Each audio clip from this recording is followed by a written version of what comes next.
Hello friends, welcome to literary site.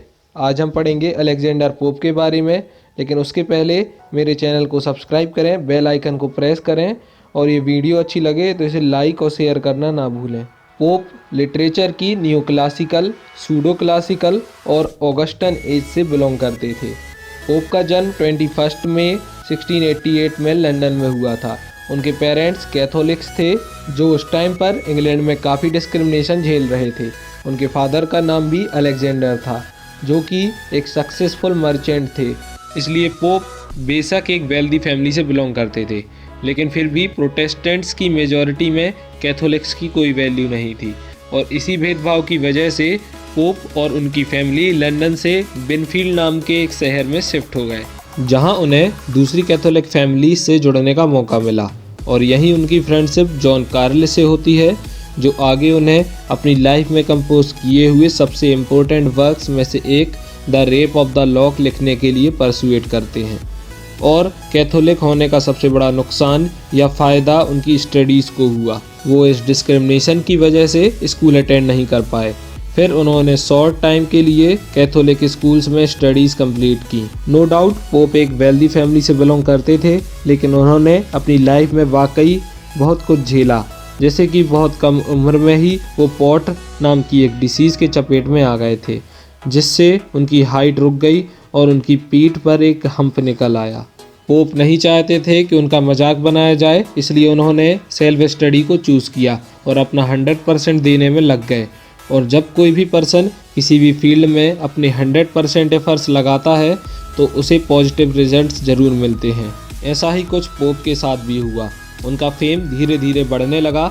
जब वो केवल 16 साल के थे तब उन्होंने अपना पहला वर्क पास्टोरल पब्लिश कराया। उसके कुछ सालों बाद ऐसे ऑन क्रिटिसिज्म के पब्लिश होते ही वो पूरे इंग्लैंड में फेमस हो गए और 1712 में the rape of the lock के पब्लिश होते ही पोप अपनी सक्सेस की पीक पर पहुंच गए। पोप की सक्सेस को देखते हुए वोल्टायर, जो कि एक फ्रेंच राइटर थे, उन्होंने पोप को the best poet of England and at present of all the world कहकर संबोधित किया।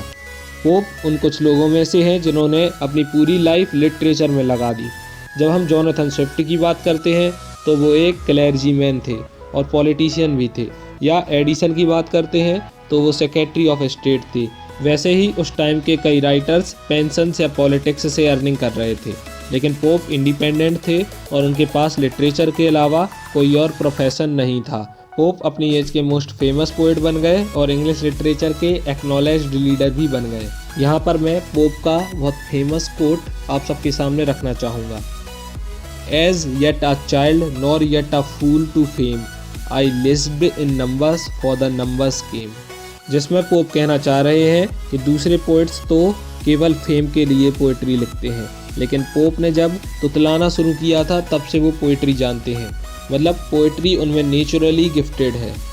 पोप के बारे में एक और इम्पोर्टेंट फैक्ट ये है कि उन्हें मास्टर ऑफ हीरोइक कपलेट भी कहा जाता है। The rape of the lock लिखने के बाद पोप पोइट्री और होमर के वर्क्स के ट्रांसलेशंस में जुट गए। उनके वर्क्स उस टाइम पर इतने सक्सेसफुल हो गए थे कि उन्होंने अपने लिए एक विला खरीद लिया।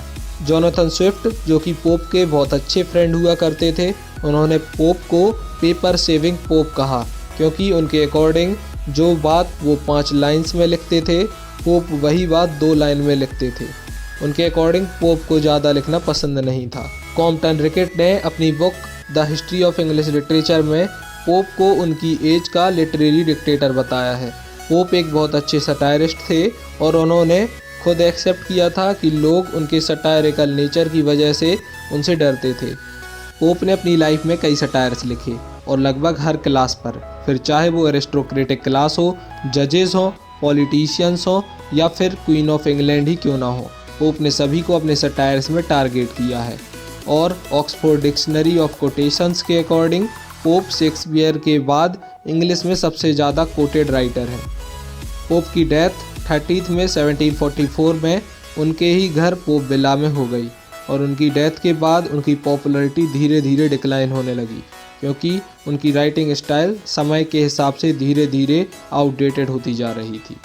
ये वीडियो बस यहीं तक थी और इस वीडियो में दी गई इन्फॉर्मेशन अगर आपको पसंद आई हो तो इसे लाइक और शेयर करना ना भूलें।